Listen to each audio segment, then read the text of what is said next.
You're listening to the Tales of Leadership podcast. This podcast is for leaders at any phase on their leadership journey to become a more purposeful and accountable leader, what I like to call a pal.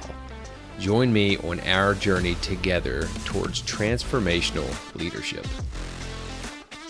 All right, team, welcome back to Tales of Leadership podcast. I am your host, Josh McMillion, an active duty Army officer and founder of McMillion Leadership Coaching, and I am on a mission to create better leaders, what I like to call purposeful, accountable leaders. And my vision is to impact 1 million lives in the next 10 years in both the military and the civilian workforce by promoting transformational stories and transformational skills.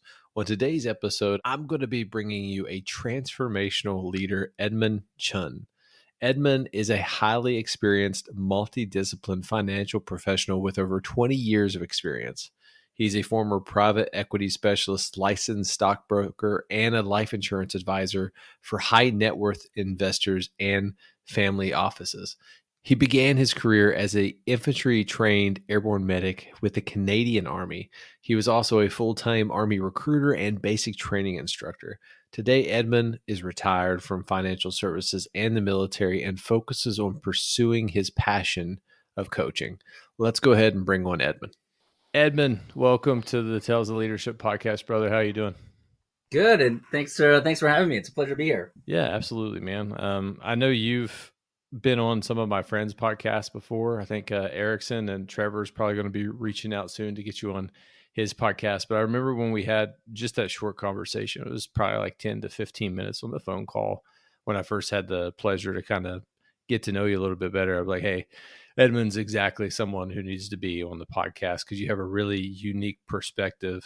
I'm really interested to hear your perspective because you're outside of the U.S. military, right? Is like everyone that I've ever got to bring on, it has that perspective from the American military or like the American civilian sector. So maybe take the time up front just to define who you are for our listeners. Yeah, sure. I'd be happy to do that. So I started my career pretty much when I was going through school, and I enlisted in the Canadian military. So I enlisted in the Canadian Army. I was an airborne paratrooper. So I was originally infantry, and then I remustered to combat medic. But I was also full-time, even though I started out as a reservist, I went full-time. So I was full-time reservist, and I was a recruiter as well as a boot camp instructor. And then I was looking for my next move, right? So when I was there, pretty much like literally in the barracks, I was really studying and I really caught the bug about finance.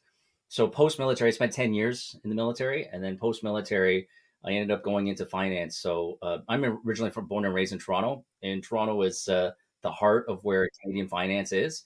So I ended up becoming a private equity specialist. And then I was working on a lot of real estate syndications, as well as a licensed stockbroker, and I had a life license. So it was really multidisciplined, and which ended up being almost a 15-year career. And now I've retired from the industry, and I just pretty much coach people on how to raise capital for financial services. But I do public speaking on things like social science, like leadership. Talk to the Canadian Air Force on unconscious bias and social unconscious bias in relation to leadership and social science, or approaching it from a social science perspective. Yeah, man, that's what I love to kind of get into is that you've had such a long journey. Starting off as an airborne paratrooper and then MOS change to a combat medic, which I love combat medics, man. Being on a deployment to Afghanistan, if it wasn't for combat medics, I'm guaranteed that our casualty rates would have been much higher. And just to share a story of why I love combat medics so much, that one of our sister company commanders stepped on an IED during our patrol from a sister company, and he lost both of his arms and legs. And that combat medic was able to put 2 tourniquets on both of his legs in like less than 45 seconds and stop the bleeding to save his life. And at the end of the day, he survived. So I have a deep respect for combat medics. And I think that's where I really want to hear how that started. So before we get into it, how do you define leadership? I would define leadership as like if you take a group of people and a team, and if you can measure the the sum of their parts, and the premium that you have on a team that is greater than the sum of their parts. I would say that that premium is part of what leadership can do. Now it gets worse if you have a dysfunctional team and you put a team together and they become less than the sum of their parts. That's also a responsibility of leadership. So great leadership or effective leadership is being able to put a team together and making sure that they multiply each other's skills and being able to see that and being able to allow that to happen. So that's really an interesting perspective. And you talk about amplifying the skills on the team. How did you learn to do that? Because that's a crucial skill that's taken me a while to kind of set in. And sometimes I even screw it up. Like on the team that I am right now, I've had to have my one of my team members pull me aside, be like, "Hey, make sure you're leveraging the individuals on your team the right way based on their skill sets. What are they good at and what they're good at doing." So how did you learn that? How did you learn to do that? It took me a while to figure that out, but I remember going through some teaching, and they said that it's a fascinating story. But if you put two horses together, and I can't remember the exact amount of pound, but say it's like you can get like like one horse can pull like 4,000 pounds, right? And if you properly tie two horses together, you would think, oh, they can pull like 8,000 pounds. But they can't. They can pull something like 10 or 12,000 pounds. It's a multiple than each one of them working alone. And you see this phenomenon if you ever go to the rifle range. They say, hey, like each M4 can only shoot a certain distance. I think it's like 300, 400 effective. But then if you get a whole company or a whole section together, they can actually shoot further because it's breaking the air. And it's like, oh, wow. It's like, I never knew that. It's like if just one person working alone, and then you put 2, 3, 4, you put 7 together, and you can actually accomplish a greater effectiveness that you couldn't do by yourself. Yeah, I love that, man. And it kind of goes back to what my vision is. And I thought about that, like how can I affect 1 million service members in the next 10 years and create some kind of positive change in the military? And it took me a long time to kind of realize that, well, if I can, affect maybe 1,000 people by 2032, those 1,000 people, if I can create a positive change in their mind to start promoting transformational skills, then they can impact potentially 1,000 more people. And it's just like a multiplying effect, a compounding effect. So I never thought about that. And I'm an infantry guy too. I didn't even know that. Like if you get a whole bunch of bubbas together and you start shooting down range, that you can shoot farther. That's interesting, man. Yeah. Yeah. So, That's something that we teach in the Canadian military. so walk me through that. Like what drove you to join the Canadian military? What was that spark for you to serve? Well, part of it is that I went to, and interestingly enough, like, so I was a finance guy for almost, 15 to almost 20 years. And when I started out, my bachelor's is actually a bachelor's in fine arts. Like I went to theater school. Now I went to the top theater school in Canada, which is in Toronto. It's kind of like the Canadian Juilliard. But one of the things that we teach in art is that there's two components of art.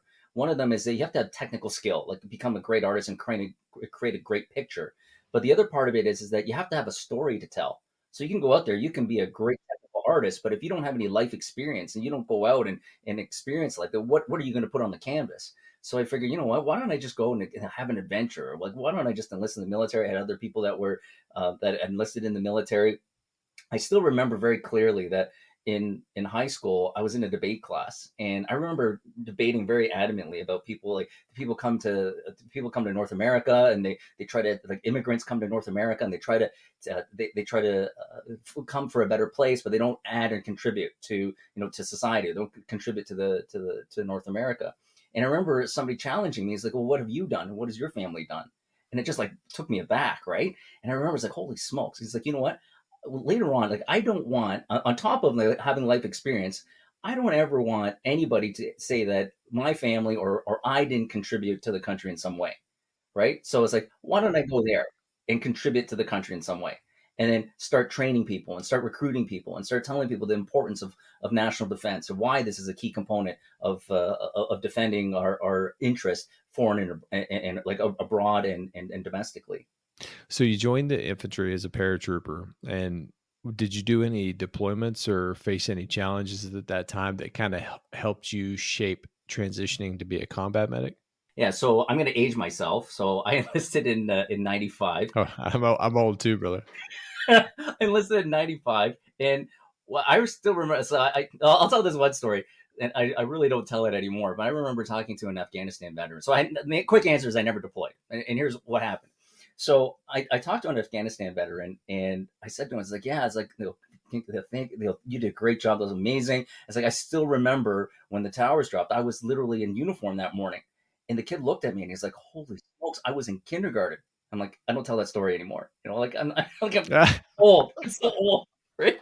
So what ended up happening is that Uh, Afghanistan was just starting up as I was figuring out my next move, right? And for reservists, really, so Roto 1, Roto 2 was all a lot of, it was early deployments, it was Red Force, and they're just gearing up to bring in reservists. So at that time, I had already started to become a partner, or I started to transition over into financial services, and I was starting to get higher and higher roles. And they say, "Hey, we're worried that you're going to get deployed, and we're going to hold back getting you to promotions unless you kind of resign. If you resign from the military, then then we're okay to promote you." So I had to make a choice, and I picked financial services. so yeah, I love that because it's hard to make a choice, right? Especially in like a pivotal point. So you joined the military, your heart was aligned there. How did you make that decision? What helped guide you in making that decision?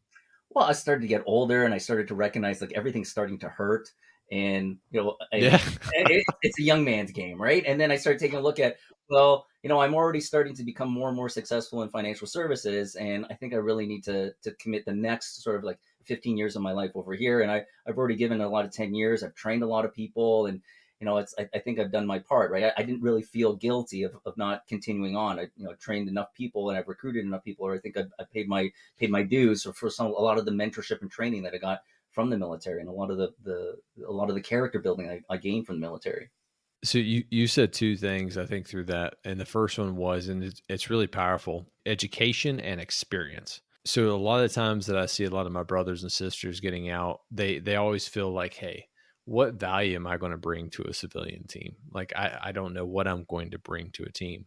And then put yourself in the shoes of someone like you and me. By the way, I got a BA in criminal justice because I wanted to get a really high GPA so I could go to the infantry. And how the OML worked for us is that was the best way of doing it. So I was like, all right, no math, criminal justice all day long. And I chose that. But when you have no experience, you rely on your education. And I see that a lot, especially in civilian workforce of where I work now with acquisitions, and it's very STEM heavy. There's a lot of engineers, and I say that through the lens is that they rely on their education to solve problems. And in the military, when you get out and you transition, you're bringing experience to the table. And when you're faced with problems, you're running that through the lens of your experience and not necessarily your education. Maybe you're going to have to go get an education.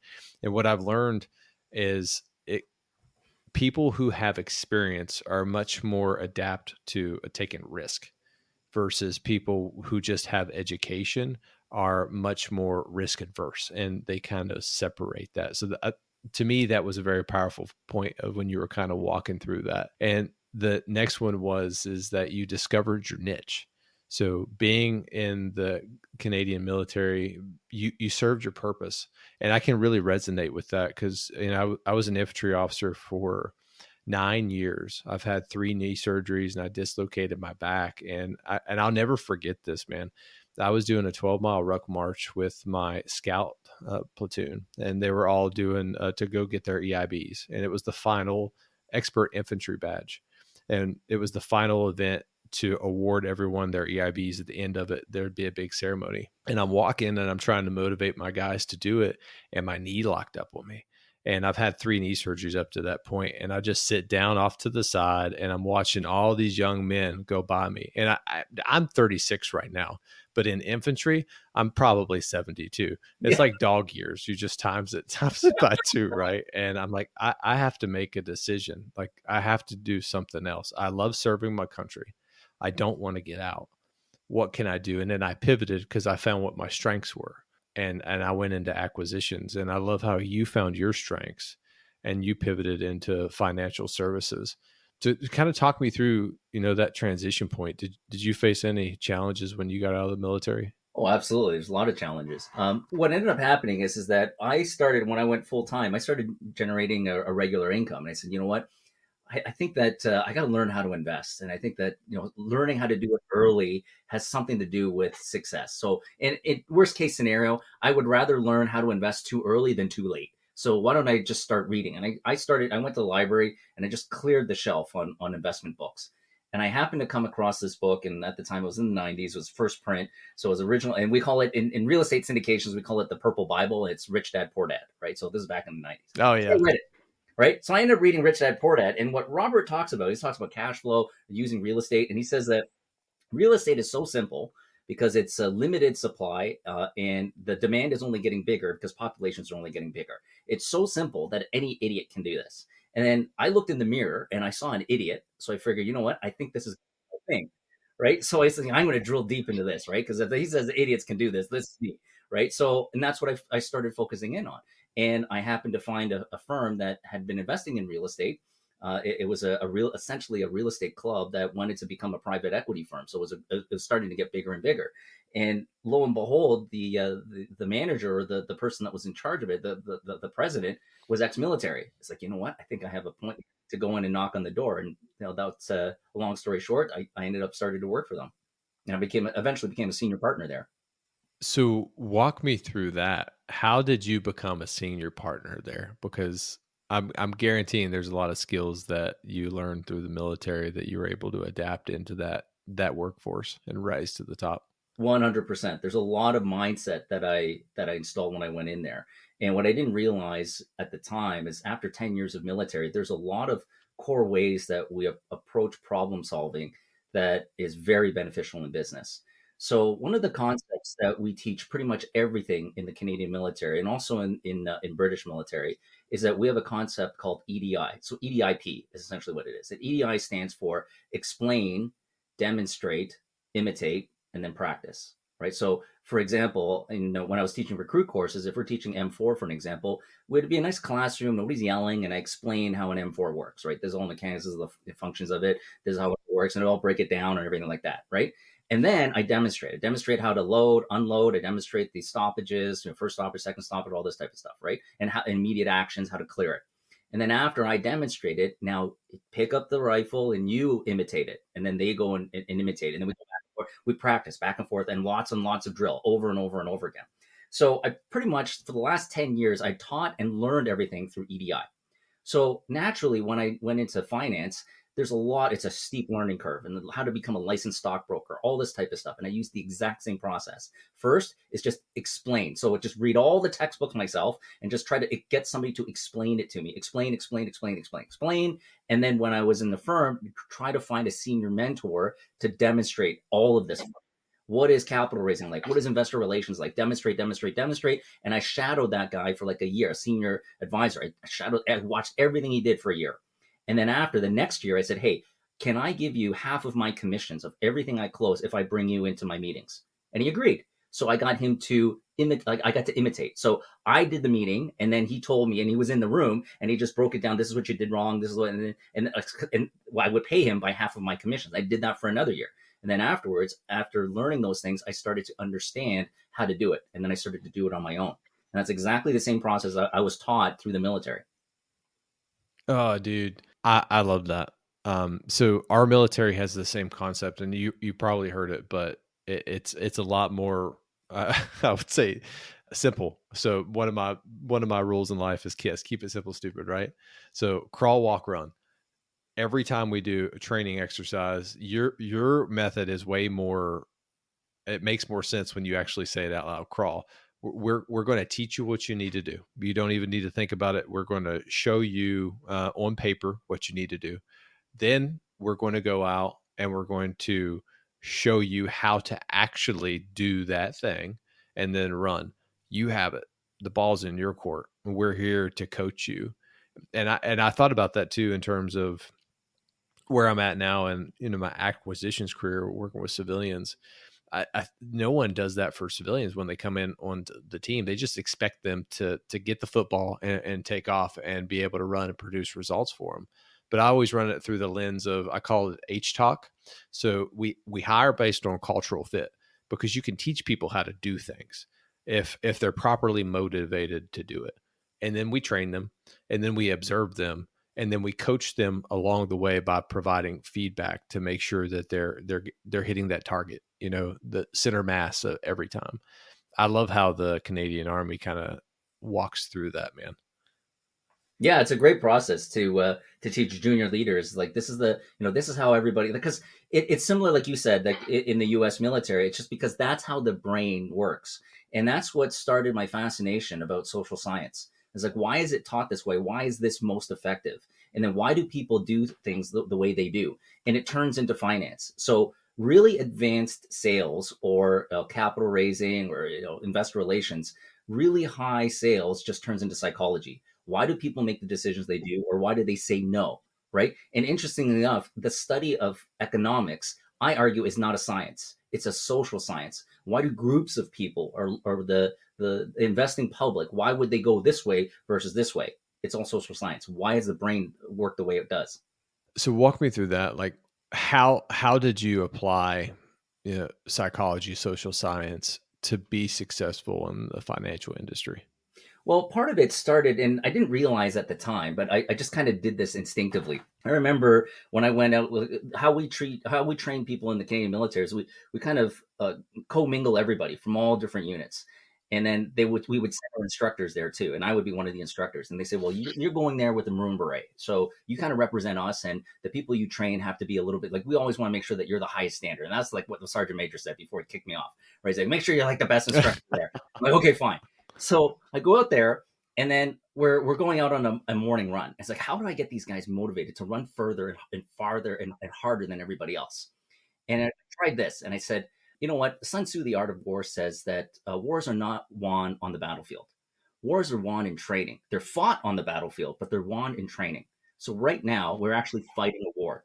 Okay. So I said to the troops, I want you to imagine we're about to go on a 4K run, 5K, whatever it is, right? We're about to go for a run this morning. And I want you to imagine 4 miles from here that there's a village that's being burned down to the ground. Women are being raped. It's just like all these atrocities that are happening.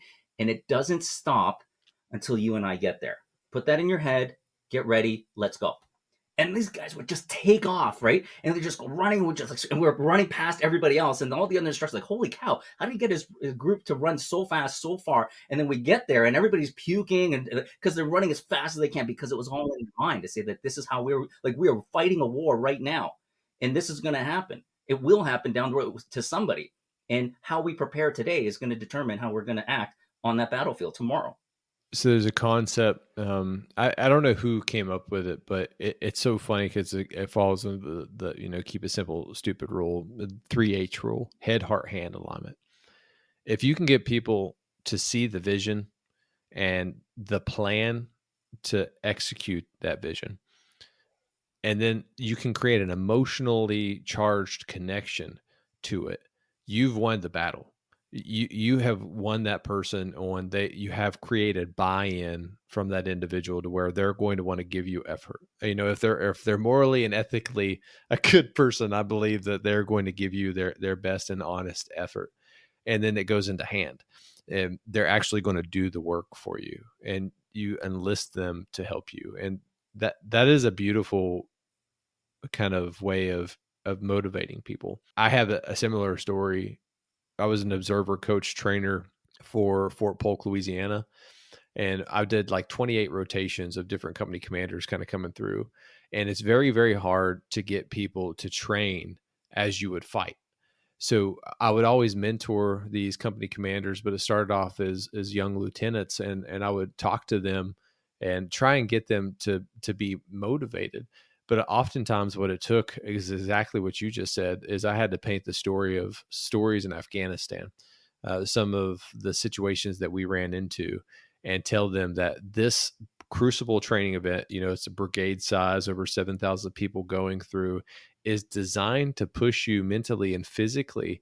So when you are put into a situation where your life is on the line, you can respond confidently. This is where you need to fail in the training event. And I would always try to instill that kind of philosophy whenever we went to go do something. It's okay to fail. This is where we need to fail, because when it's time to actually put on and shut up and do it and execute, we can't fail, because if we do fail, we don't come home. It's kind of that Hernan Cortez burn the bridge. Like, this is where we train, but we train like we fight. So when we do step off or the wheels touch down, air assault, whatever you're doing, it's time to perform. And I love that too, man. That's a great one. I'm writing that down. Yeah, like seeing the big picture is really important. So, two really good leadership books along those lines.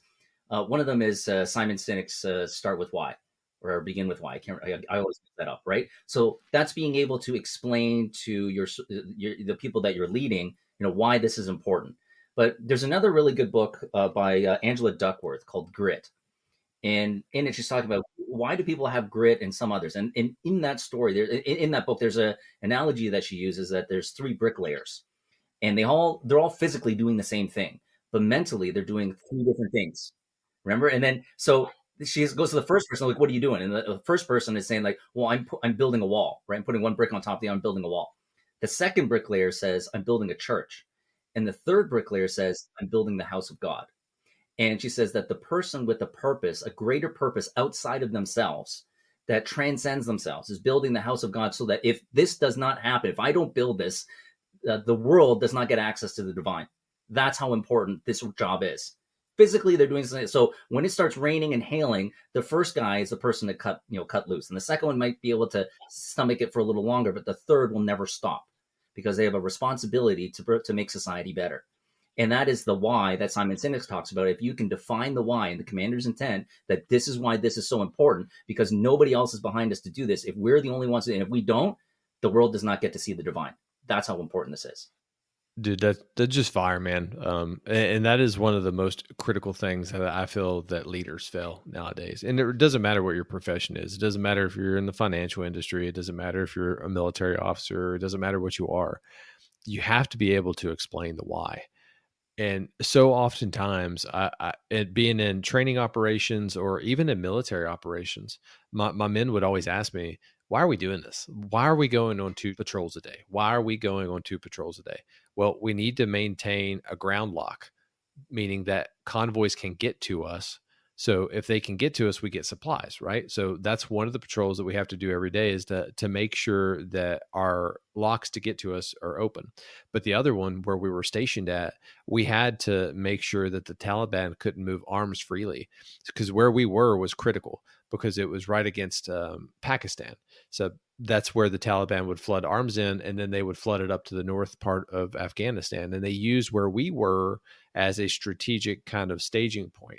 So we had to disrupt that flow of arms to make sure at the time the Afghan capital could have open and free elections. And kind of painting that, because it's so easy at the tactical level. And I don't know if the Canadian Army has this, like tactical, operational, strategic, at the tactical level, just to get so mired with being in the trenches and just getting stuck in the grind, and then creating a negative mindset. I'll have to get up again. It's Groundhog Day. I got to put on my body armor. I got to go walk 5 kilometers, and then I'm going to come back and eat dinner, and then I'm just going to do it all again. But if you can explain the why, it'll just be insane, the amount of exponential growth and performance that you will see from people, because you've been able to create that. You said another thing earlier, and I wanted to go back to it because it was a great point. And I learned this kind of developing a coaching culture, and I know you're a coach now, is asking questions.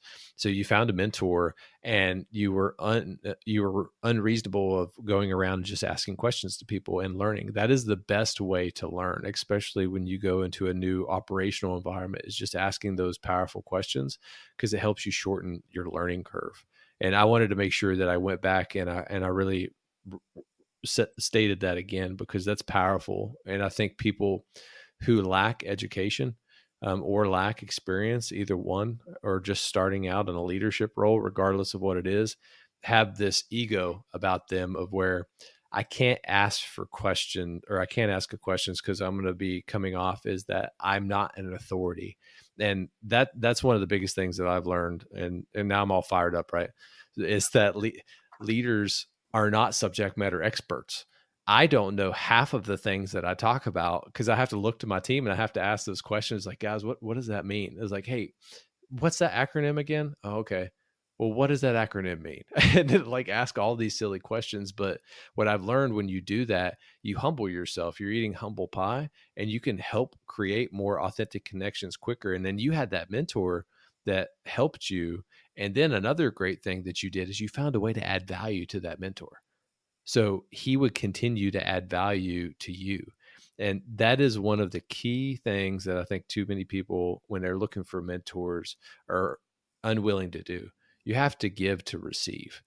You can't just expect to go out to a field and just harvest all day long. You reap what you sow, and you have to be able to give and get. So a lot of really powerful lessons, Edmund. I wanted to make sure I went back there and I hit all those. Yeah, I'd love to underline that point by saying that. And there's a term that I used to tell people, I still tell people, which is smart people learn from their mistakes and wise people learn from the mistakes of others. So like if you're going to study science, you don't start and try to learn how to invent fire. You pick up where somebody else left off and you advance even further. And that's what I recognized when I saw my mentors. Like, hey, listen, I don't want to try to reinvent the wheel here. I want to learn how you've done it so I can take it further. And recognize that there's a value to that. So I paid half my income for a year to that guy to teach me, to incentivize that guy to teach me and to be with me, right? Because there was other team members, right? And the other team members could have taken up his time. So I was like, I want to pay you the highest so that you spend the most of the time with me. And what was the results? I got an education. So I remember saying to him, like one time we were like after a meeting where we had a coffee and I sat down with him. And I was like, you know what, John? I said that I envy you because you're literally a multimillionaire. You've got all this knowledge. I totally envy you. And he was in his 60s and he stopped dead in his tracks and he was totally honest when he looked at me and he says, you know what? I envy you.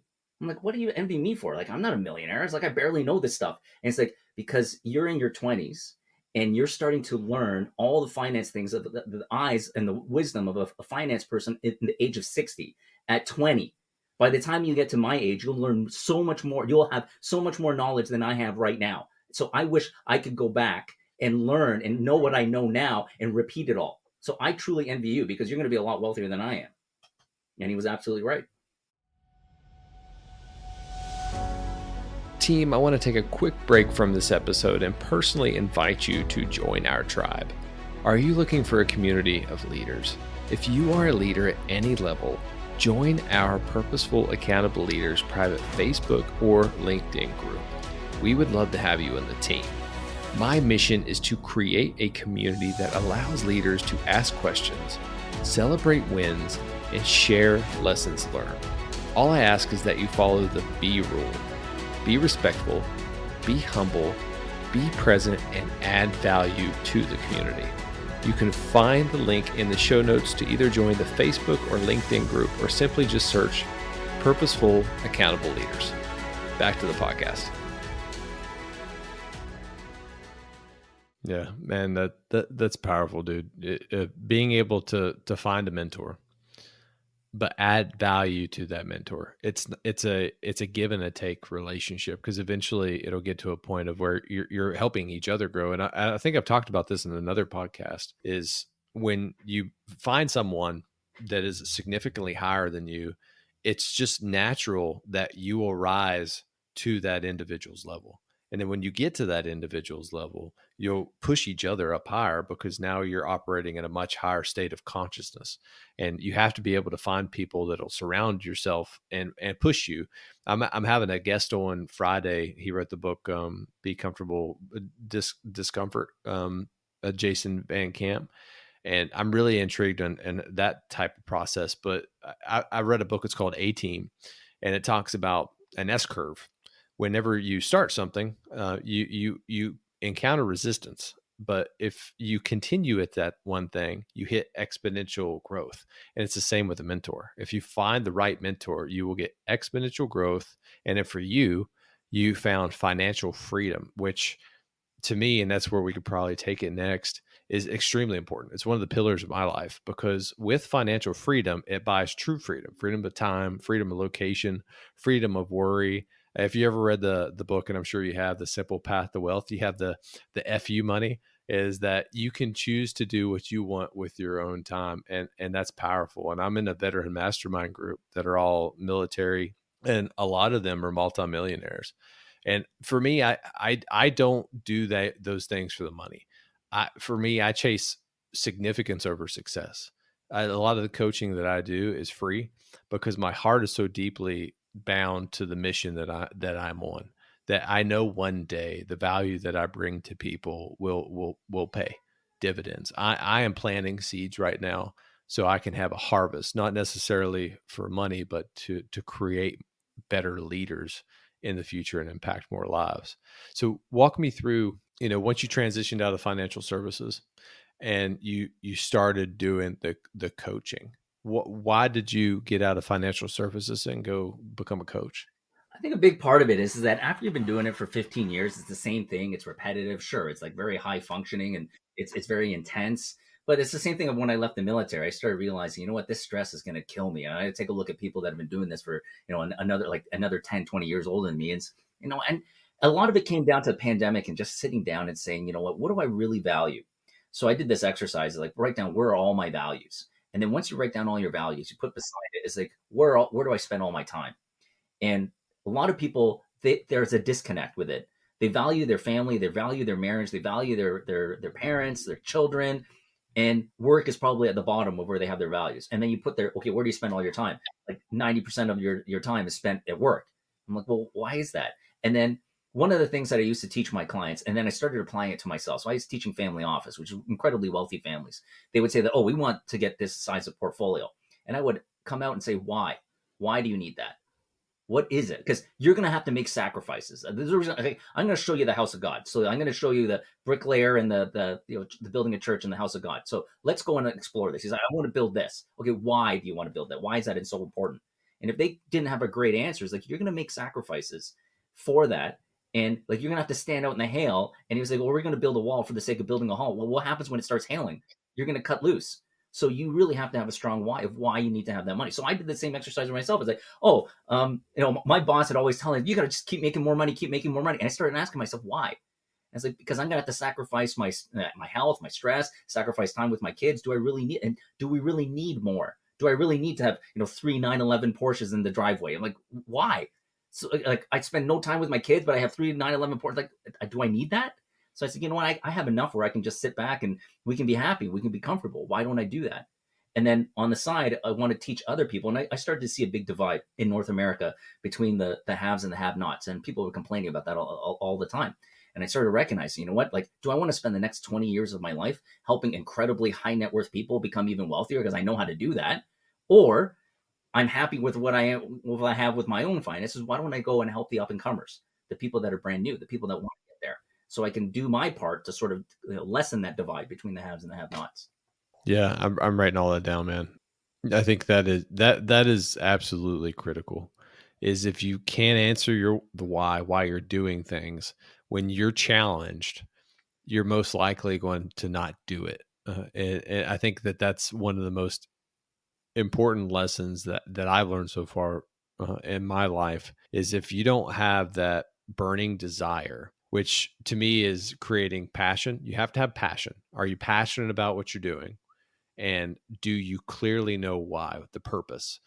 And do you have perspective of where you're going with these things? If you can't connect those three things, which I think equal why for me, then you're never going to be able to push through challenging times. But even if you do achieve success, I have seen very rich people absolutely miserable. And here's a case study. Just turn on the TV and you're going to see all these freaking, movie stars and things that are suicidal. They have depression. They're hooked on opiates and drugs. On the outside, they have everything, but they truly don't have everything. They have success. They don't have significance. They're not growing intentionally in key areas of their life. And to me, that is the secret to fulfillment. That is the equation. Having a passion, connecting it to a purpose, and then having a perspective. And if you have those three things and they're all connected together, then that is fulfillment for your life. You can have a highly successful career, but if you're not growing intentionally in the areas that you truly value and your time is spent in other ones, then you're just spinning your wheels. You're a bald tire in mud. You may look really busy, but all you're doing is digging yourself deeper and deeper and deeper. That's powerful. Yeah, and there's a really interesting shift that happened in my life when I started to examine and redefine what wealth was. So post military, I'd taken a lot of courses about mental health because a lot of friends and a lot of people that ended up deploying, they came back and they had some mental health challenges, and I recognized that's a significant problem in the veteran space. So I ended up, and they had looked to me as their, regimental medic, and they wanted to ask me a couple of questions. I didn't really know what to say, right? So I ended up taking a lot of mental health classes, like mental health first aid, all this type of stuff. And one of the things I discovered, they said that people that are more mentally resilient are people with really strong social relationships, and they tend to do better. So that's fascinating. And it started to get into the topic that you were talking about, which is, it's not about just having money. Because here's the thing, I manage people with a lot of wealth. And here's the social science behind it. The wealthier you are, the fewer social connections you end up having, because there's fewer and fewer people with that net worth that you can start to associate with. And it's just because I managed money for somebody who was a $25 million lottery winner. And one of two things happened to a lottery, and it was one of the most challenging clients I've ever had to manage. And here's why. When you win a lottery, so lottery winners are the highest percentage of millionaires that will go broke in 3 years. And part of the reason is because their friends don't have that net worth. Okay. So everybody comes out of nowhere and asking you for help. So, and they all have legitimate problems. And if you say no, you're the biggest jerk in the world. So you'll lose that friend. If you say yes and you say yes to everybody, you'll lose your wealth. So it's one or the other, right? So what ends up happening is that if you got to preserve that, you got to isolate yourself from everybody. Like, take a look at all the movie stars. They're so famous. They can't just go into a bar and chat up people. They have to be isolated. And when you're isolated, that's like when you go into prison. In prison, isolation is the most grueling punishment. Like, it's legislated that you're not allowed to be in isolation for a long period of time, because you'll literally go crazy. The human mind is designed, social science, the human mind is designed for social interaction. And if you don't have it and you get isolated, you'll literally go crazy. So the more money you have, the less people you can interact with. So that's why I didn't want to be, for myself, I didn't want to become super, super wealthy where I can only interact with, like, it's just me and Elon Musk, and, and that's all I get. Those are the only people I get, and Jeff Bezos, the three of us. There's only three of us. And Jeff Bezos owes me, a couple of $1 million. So I can't talk to him. So you have nobody to talk with, right? And you start to become more socially isolated. So I recognize, and that's the other part too, where I realized that wealth in life is not about what's in your bank account. It's about the social relationships that you have. So one of the things I was like, I really have a deep philosophy that's the core of my business, and it's a Zig Ziglar quote, right? So Ziglar says, "You can have everything you want in life if you help just enough other people get what they want in life." And that's a lot of what you're doing, going out and helping other people succeed, right? So that's what I started to do. I was like, you know what? I'm going to take Zig at his word. I'm going to try to help other people succeed. Forget about these wealthy people. I'm going to go and help people that, like, where you want to go. And it's like, oh, I got a tremendous amount of experience. I got 20 years experience in capital raising and finance, and how to find clients. Why don't I go to the people that want to learn that and then just try to help them succeed? And when you do that, the gratitude you get back and the goodwill you deposit with them starts a very strong social interaction. And you're just depositing all this goodwill everywhere across the world. And you start getting all these social relationships everywhere. And that, to me, is more wealth. I would rather have that than have a huge bank account, to have like multi millions in a bank account and no friends. I think that's a key thing there, man. Because I see the same thing with leadership of people who achieve very high levels of success. If you achieve very high levels of success, at least you probably gain, financial money, right? But when you gain very high levels of success in an organization, people are naturally just not going to talk to you anymore. People who were your friends begin to isolate themselves from you. And I've seen so many of my peers when they were company commanders, and even above, battalion commanders or brigade commanders or beyond that, just living a very miserable life because there's not that many people around them in terms of their social network. And I never thought about that, is that there's a way you can still be a leader and have a high social network, because I think it's possible to do that, because one of my philosophies is meekness, leading with meekness. And meekness isn't what most people think of being weak. And I know that you and I talked about this before, but to me, it all sums around an acronym called HUGS. So humility, understanding, gratitude, and having a servant heart. If I lead with those core values that are instilled in me from, a higher purpose, I believe, then people will naturally want to be around me. people will naturally want me to be their leader. Yeah, there's ways where, socially I can't do certain things with people because then that comes in an unethical or an unprofessional setting. But still, you can have a fulfilling life and be a leader. And I love that perspective from wealth, is that you choose, where do you want to be wealthy? Do you want to be wealthy in life, or do you want to be wealthy financially? Because then we get back to the original point of where you're talking about why. Why are you doing this? Why do you want to have that? So walk me through, Edmund, some of the coaching services that you offer. Yeah. So what I do is I help people that are kind of partway through their capital raising when it comes to real estate syndications.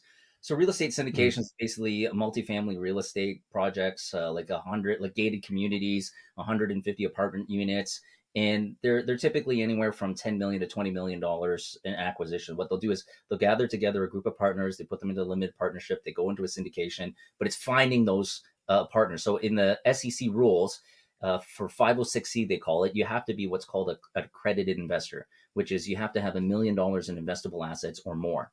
So it's finding those people before you can go and raise capital for that kind of project. You can't, it's not open to the general public. So that's where I started my career back in 2001. And that's where I teach people on how to find those clients and how to become really good capital raisers, which really comes down to a lot of the stuff that you and I have been talking about today. It's not really sales, it's more about leadership.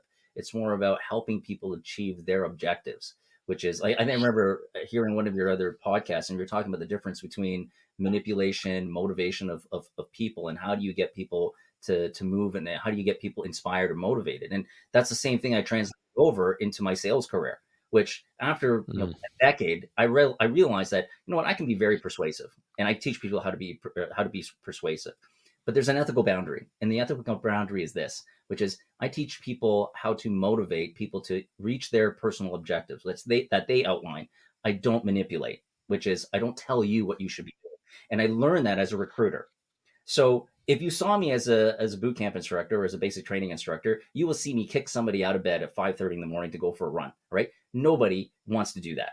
Okay? So that looks like manipulating this kid. And like I'm not, because this kid came to me and said, "I want to learn how to be a soldier." And I said, "Well, if you want to learn how to be a soldier, get up. This is how we do it." And we drag around. Now, the second somebody puts up their hands, like, you know what? I kind of didn't really realize it was all this. I want to quit. I want to quit right now. We stop yelling at that guy.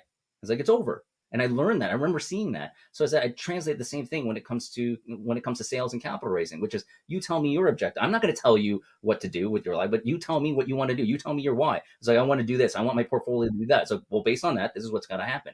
So can you present yourself as a person of value to that investor, to that family, that with me managing your money or with me part of your life, you're going to get better using the Zig Ziglar thing, which is, I can help you achieve what you're looking for. And it's my objective. It's really servant leadership to make sure that you achieve that objective. Great leadership, even in the military, is giving to your troops, is looking out for your troops, is doing all these. It's servant leadership is one of the most effective, especially if your subordinates recognize that. And they recognize, what, it's what Stephen Covey calls depositing goodwill. Depositing goodwill with everybody. What is really going to get that person motivated? What is real empathetic, and what is it like to be that person? Where do they want to go in life, and how do I help them succeed? If you help those people succeed, they will help you succeed because through the whole team. And when your whole team succeeds, people are like, why does this group have such a huge premium over everybody else? Well, the only way I can answer that is the person that's leading it, and that's how it's a win-win for everyone. yeah. So I have a motto. It's probably on the back of my t-shirt, but I'll keep the PG, the podcast PG. But when I was a company commander, HHC commander, one of my mottos, and you may know this from the Canadian military, but HHCs are complex organizations within like a battalion social structure. So you have all the staff. The staff, falls under the XO, S3, and the battalion commander. So you have the S1 staff, S2, S3, S4, S5, S6. Then you have specialty platoons. You have the medical platoon, the mortar platoon for indirect fire, and then you have your scout platoon. All of that, and then headquarters platoon, which kind of helps with the administration part of it. But my motto going into that organization for the company that I was going to be running was a team of teams. We are only successful if everyone is successful. If the battalion is successful, which we help run, then the companies will be successful. And if the companies, the rifle companies and the mechanized company that's attached to us is successful, we are successful. So it's kind of having an outside in approach of a team of teams, because if we are successful, then individual soldier is successful. And if you are successful, then I'm successful. So trying to adopt that mindset of a team of teams, that you can't be successful individually by yourself, because the team can still fall flat on their face. So there is no agenda here. Our agenda is to make sure that the battalion is successful. And it's challenging to kind of adapt that type of mindset, but you have to, and you hit the nail on the head, brother. So where do you want to take this, next 5 to 10 years? I love kind of breaking it down when we get kind of towards the end of the podcast episode. Where do you want to take this service that you provide now in the next 5 to 10 years? How do you see that? Well, I think it's still staying true to, you can have everything you want if you help other people succeed. And I really want to help others succeed, right? And some of it I do, like my coaching, I go out and I do some of it pro bono, and I'll just meet with people and just give them stuff. You know what, I don't think you're going to be able to retain me, but let me just try to help you along your path or along your journey and deposit some goodwill there. So I always want to be I hope to be a person that builds a reputation of always helping, regardless of where people are, just to help them down their road. And basically, what I remember when I was in finance, when I was a stockbroker, there was a very successful advisor, same age as I was, and he had this huge network of people that, like all very wealthy people. My branch manager said to me, "Is like, Ed, you got to go and find a very successful group of people and become part of that group." But like my parents are immigrants. I was like, I didn't grow up with privilege, and like I had nobody. Right. And I started to recognize that there was a book that I read at the time, and it said that a high tide raises all boats. So if you just go, I think it was Zig Ziglar, and say, if you start helping other people around you get successful first, then it starts to lift everybody, including you. So now you're surrounded by a whole bunch of successful people. But the reason why they're successful is because you help them get there. And you're the center of all of that. So what I'm looking to do is, my coaching practice is essentially go out and, sure, you got to retain me, but gather a small tribe of people and make sure they're successful. Because when they get successful, I'm looking 5, 10 years down the road. And if there's a whole whack of successful people across America that all owe me a favor, that they wouldn't have gotten there if it wasn't for me, then we all start to become this group of successful people together. And then we just move on. So sure, have I made, am I a multimillionaire? Absolutely. But that started because I helped other people become multimillionaires first. I spent 10 years with millionaires, helping them achieve more and more. And just like people had asked me, it's like, Ed, are you It's like, you know what? If you're in finance for 20 years, managing money for millionaires, and you're not a millionaire yourself, you're doing something wrong, right? It's just like you said, if you've been doing this for 2 decades and they just drag you, it's just by osmosis, you just learn that that's how they think. And if all you have to do is imitate, right? So that's their demonstration. You just imitate, and eventually you just get there. It just happens. So it's the same thing that I want to provide for other people. It's just like, as a coach, it's like, you know what? If you want to learn the mindset of how to get here, I'll be able to teach it to you. I love that, man. Explain, demonstrate, emulate, right? So yeah, Imitate. 100%. Like it's, I always laugh because I'm a coach, right? And I kind of coach leadership. That's my niche. That's my passion. That's my why. But I always laugh to myself is that, would you hire an overweight, personal trainer? Probably not, right? Because they don't, their deeds aren't aligned with their words. They're telling you how to live, but they don't have the discipline. They don't have the grit. They don't have the accountability to do it themselves. So you have to be able to walk the walk, but also talk the talk. And that's the beauty, is that you've already lived through those experiences, and now you can share that with individuals. And that's really powerful too in itself. And I want to make sure people understand that, is that when you find the right coach, they can help you shorten the learning curve of what you're trying to find. So the engineering, manufacturing engineering, there's a concept called learning curve efficiency. If a new product line is building, we'll just say tanks, right? Building tanks. When they first start off, they're highly inefficient. Maybe they're getting 5 tanks off every month, but then they learn their manufacturing process. They can start streamlining certain things. And the next month, they're able to get 7.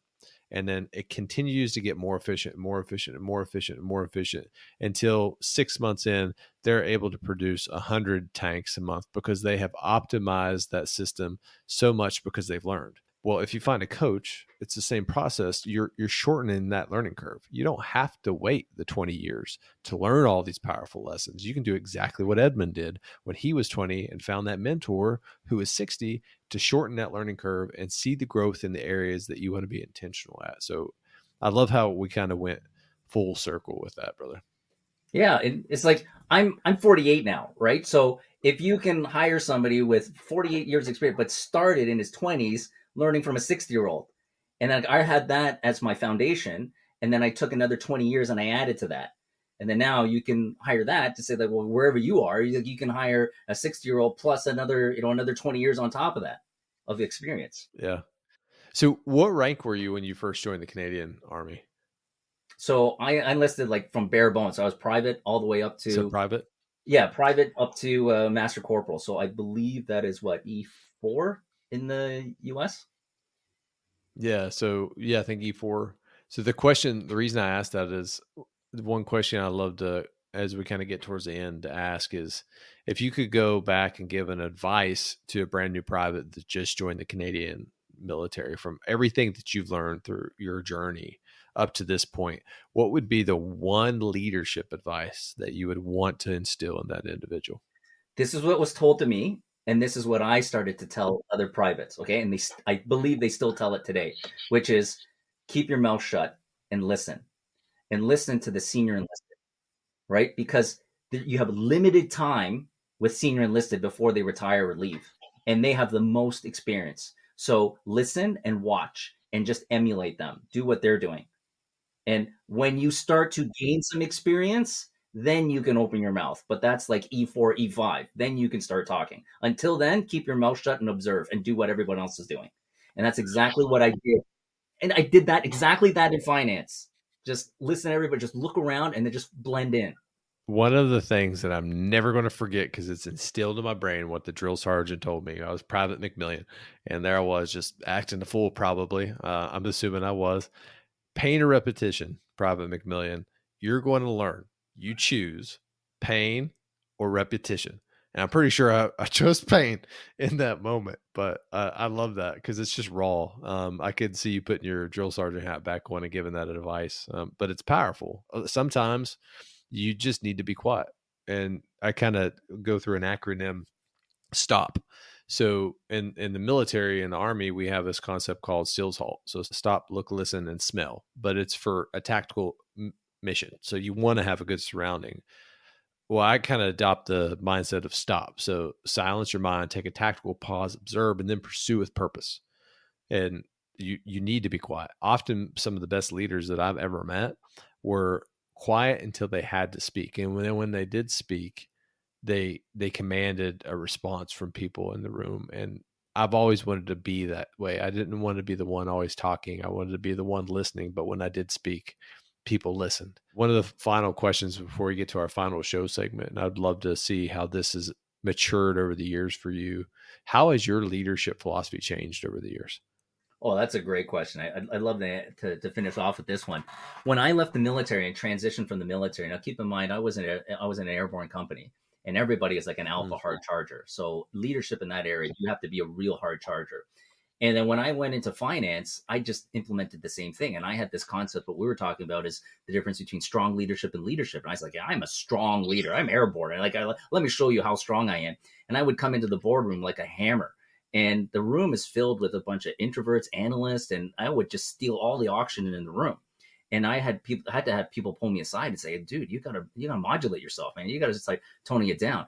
And I've redefined, in my view, what of this concept of strong leadership versus weak leadership. And I've redefined that as an effective leader and ineffective leader. You can be an effective leader in certain crowds, but be completely ineffective and different. And this goes back into social science. You have to read the room.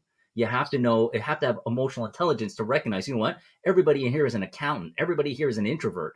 I got to really modulate myself and tone myself down, or else I'm going to, choke everybody out and take all the oxygen in the room. Or if you go into a room, it's a bunch of alphas, I got to dial it up, or else I'm not going to be heard. Right. So it's really got to be able to read the room and recognize, what does this team need for me to be the most effective leader for them? And if it's a bunch of introverts, keep your mouth shut and let them talk. and try to drag it out of them and recognize that. Or if it's a bunch of alphas, tell them to shut up. And it's like, okay, well, that's enough discussion. This is where we're going.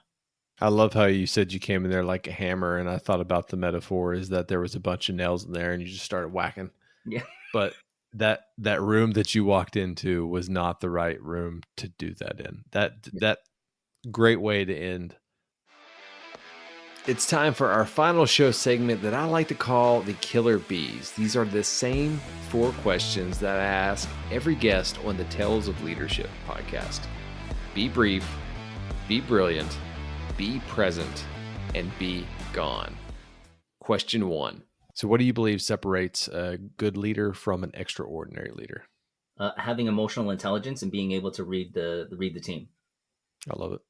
So question 2, and you already provided some of these, but what would be one resource that you would recommend to our listeners? The book Grit by Angela Duckworth and Start With Why or Begin With Why, Simon Sinek.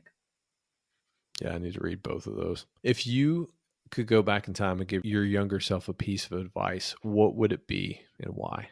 It would go back to learning quicker how to modulate myself and recognize the difference between or strong leadership, weak leadership versus effective and ineffective, and become an effective leader no matter the audience you're in front of or the team you're in front of. I love it. All right, final question. How can our listeners find you and how can they add value to you? They can find me on LinkedIn. Is probably the best way to reach out. It's just my name, so it's a unique spelling, Chien. And the way that they can add value is right now I'm starting to expand and resurrect my public speaking. It kind of died out for the pandemic, but I do public speaking on many different subject matter. A lot of it is finance, but capital raising for real estate. But I also talk about subjects of unconscious bias, social science, especially in terms of leadership. I've done a talk for unconscious bias to the Canadian Air Force. So I'm starting to resurrect that for this year. So if people are interested in somebody to talk about the subjects, I'm available. Edmund, man, I love it. It's funny how fast time flies when I do these podcasts. Like an hour is over like that in a split second. Thank you for being intentional with me, brother. No, it's an absolute pleasure to be here. And I'm glad to share a lot of this too. All right, team, it's time for our after action review. That was a great episode with Edmund. So what are the top 3 takeaways you should have from this episode? And there's a lot. That's why I love bringing on individuals with unique perspectives.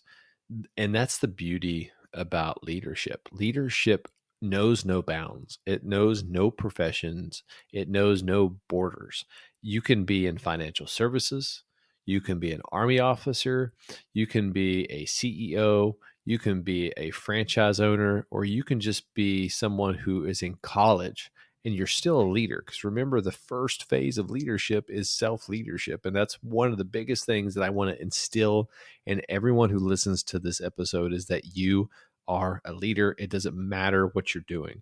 So the first key takeaway that I got was EDI, explain, demonstrate, and emulate. And then within the Army, it's crawl, walk, and run.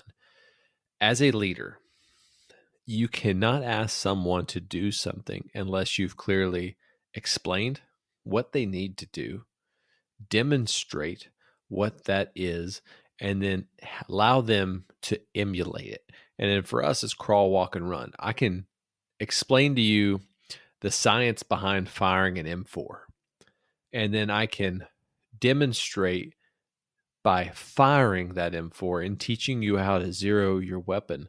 But at the end of the day, you need to run and you need to be able to qualify with your weapon. And that's how we learn.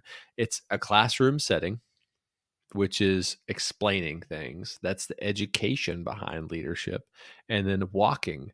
Walking is that decisive point because a lot of people want to handhold people through this phase. What you need to do is allow your team to fail. So when they do run, they can be successful and they can work through those problems by themselves. The next key takeaway that I have is how do you motivate your team?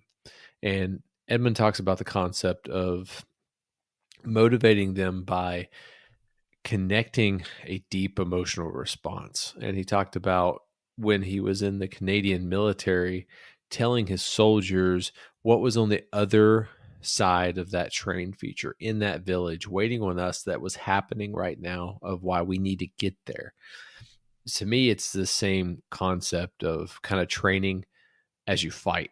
And when I was a platoon leader, I had this up right above my computer, and it was a member of the Taliban. And underneath it, it said, somewhere, someone is working harder than you. Are you willing to put in the work? And it was a picture of a Taliban sitting there staring intently, because I know, and this was before we were getting ready to deploy, I know that there is someone out there that is working harder than me, that wants it more than me. And I am going to be unreasonable. I'm going to push myself every single day. So I clearly understood you train like you fight. And to do that, you have to be able to create alignment. And I'm always going to say this. If you've listened to this podcast up to this point, you know that I'm a huge fan of the 3H rule, right? So triple H rule, I like that better, is head, heart, and hand alignment. You have to be able to explain it to people. You have to be able to create an emotional response, which is the heart. And then I guarantee you have created buy-in within your organization. The last key takeaway is explaining the why. And I think there's kinds of ties into the second one. Too often, people don't clearly explain why they're doing what they're doing. And when you don't explain the why, you're not creating buy-in within your team, and you're not getting the level of work performance that you could be getting if you were able to create that alignment. But that also goes back to your life.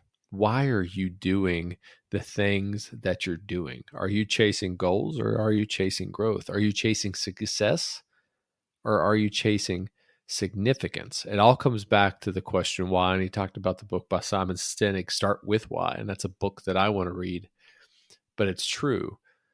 Why are we doing things as a team if you're a leader of others? And then why are you doing things? Remember, you're a leader of yourself. And he had two really powerful quotes. I don't know who to attribute these to, but wise people learn from others. And that would be our alibi. That would be our bonus outside of our top 3 episode or top 3 AAR today, is that wise people learn from others. And then the last one that I want to leave you with that I wrote down that was, to me, really resonated, is that high tides raise all boats. Find individuals that will raise your tides. I'm your host, Josh McMillion. Guys, do me a favor. If this podcast episode or any of my previous episodes have added any value to you, make sure that you subscribe, you rate, and most importantly, that you share this podcast with someone who is just starting out on their leadership journey. I'm your host, Josh McMillion, saying every day is a gift. Don't waste yours. I'll see you next time.